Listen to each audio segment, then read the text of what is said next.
বিসমিল্লাহির রহমানির রহিম। আসসালামু আলাইকুম। কেমন আছেন সবাই? আশা করছি সবাই আলহামদুলিল্লাহ অনেক ভালো আছেন।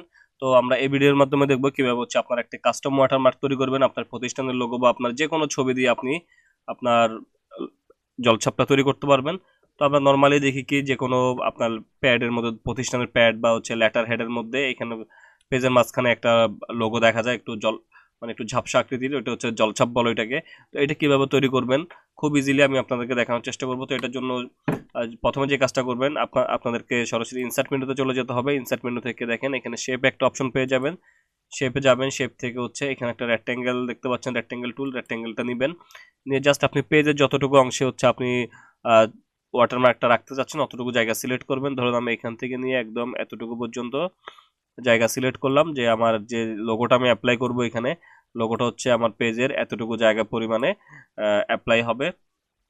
তো দেখেন এটা আমরা সিলেক্টেড থাকা অবস্থাতে এখানে একটা ফরম্যাট মেনু পাবো। তো ফরম্যাট মেনুতে দেখেন এখানে শেপ ফিল একটা অপশন থাকবে, শেপ ফিলে যাব। শেপ ফিল থেকে পিকচার সিলেক্ট করতে হবে। তো এখানে এই অপশনটা আসবে এরকম ইনসার্ট পিকচারের অপশনটা।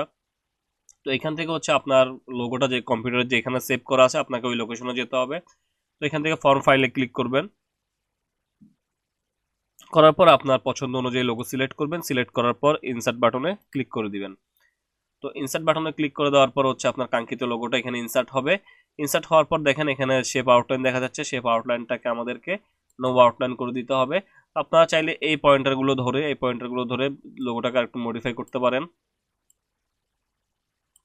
তো জাস্ট আমি এতটুকুই রাখতেছি। এখন আমাদেরকে যে কাজটা করতে হবে, তো এটা দেখেন এটা কিন্তু ওয়াটারমার্ক হয় নাই, এটা কিন্তু একদম ফুল দেখা যাচ্ছে, একদম ক্লিয়ারলি দেখা যাচ্ছে। তো আমাদেরকে এটাকে আর একটু ঝাপসা করে দিতে হবে। তো ঝাপসা করার জন্য হচ্ছে এটা ছবিটাকে সিলেক্টেড থাকা অবস্থাতে এখানে ফরম্যাট মেনু পাবেন। ফরম্যাট মেনুতে যাবেন। ফরম্যাট মেনুতে যাওয়ার পর এখানে দেখতে পাচ্ছেন শেপ স্টাইলস। তো এখান থেকে হচ্ছে এই যে একটা বাটন দেখা যাচ্ছে, তো ফরম্যাট শেপ, এই বাটনটাতে ক্লিক করে দিবেন। তো ক্লিক করার পর আপনাদের সামনে এরকম কয়েকটা অপশন আসবে। তো এখানে একদম ফিল অ্যান্ড লাইন্স, তারপর হচ্ছে ইফেক্টস, তারপর লেআউট অ্যান্ড প্রপার্টিস এবং হচ্ছে পিকচার। তো আমাদেরকে যে কাজটা করতে হবে ফিল অ্যান্ড লাইন্স এটাতে ক্লিক করতে হবে। এটাতে ক্লিক করার পর আমাদেরকে এখানে যে ফিল দেখতে পাচ্ছেন ফিলের মধ্যে ক্লিক দিতে হবে। ক্লিক দেওয়ার পর আমাদেরকে একটু নিচের দিকে চলে আসতে হবে। এখানে অনেকগুলো অপশন পাবেন। এখান থেকে দেখতে পাচ্ছেন ট্রান্সপারেন্সি। তো ট্রান্সপারেন্সিটা জাস্ট আপনারা যে কাজটা করবেন এখানে 0% দেওয়া আছে। আপনারা জাস্ট মাউসের লেফট বাটন চেপে এভাবে সিলেক্ট করবেন। সিলেক্ট করার পর হচ্ছে কিবোর্ড থেকে আপনাদের প্রয়োজন মতো আপনারা যতটুকু ঝাপসা রাখতে যাচ্ছেন। তো আমি ধরুন এটাকে 85% করে দিলাম। 85% করে দেওয়ার সাথে সাথে দেখেন এটা কিন্তু একদম ঝাপসা হয়ে গেছে।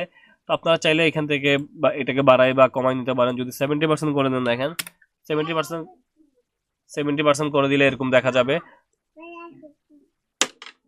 তো যদি আপনি এখান থেকে আবার যদি 80% করেন বা 90% করেন, তো এটা হচ্ছে আপনার উপরে। এটা নর্মালি হচ্ছে 85% রাখবেন। 85% রাখবেন বা 80% রাখবেন, এটা হচ্ছে একদম পারফেক্ট। 80 থেকে 85 এর মধ্যে রাখবেন। তো রাখলে দেখতে পাচ্ছেন এখানে খুব সুন্দরভাবে কিন্তু আমাদের যে জলছাপ যেটা আমরা দিতে যাচ্ছিলাম এটা কিন্তু অ্যাড হয়ে গেছে, আপনারা দেখতে পাচ্ছেন। তো এইভাবে হচ্ছে মূলত মাইক্রোসফট ওয়ার্ডের মাধ্যমে আপনারা যে কোনো ছবিকে বা যে কোনো লোগোকে আপনারা চাইলে আপনাদের ইচ্ছা মতো ওয়াটারমার্ক হিসাবে ব্যবহার করতে পারবেন। তো এতটুকুই ছিল আমার ভিডিওটা যদি আপনাদের ভালো লাগে তাহলে অবশ্যই লাইক করতে পারেন, কমেন্ট করতে পারেন। যদি প্রয়োজন মনে করেন আমার চ্যানেলটাকে সাবস্ক্রাইব করে রাখতে পারেন, এবং ইতিমধ্যে যারা আমার চ্যানেল সাবস্ক্রাইব করেছেন তাদেরকে আমি অসংখ্য ধন্যবাদ জানাচ্ছি। তো আজকে এই পর্যন্তই। সবাই ভালো থাকবেন, সুস্থ থাকবেন, নিজের খেয়াল রাখবেন। আল্লাহ হাফেজ। আসসালামু আলাইকুম।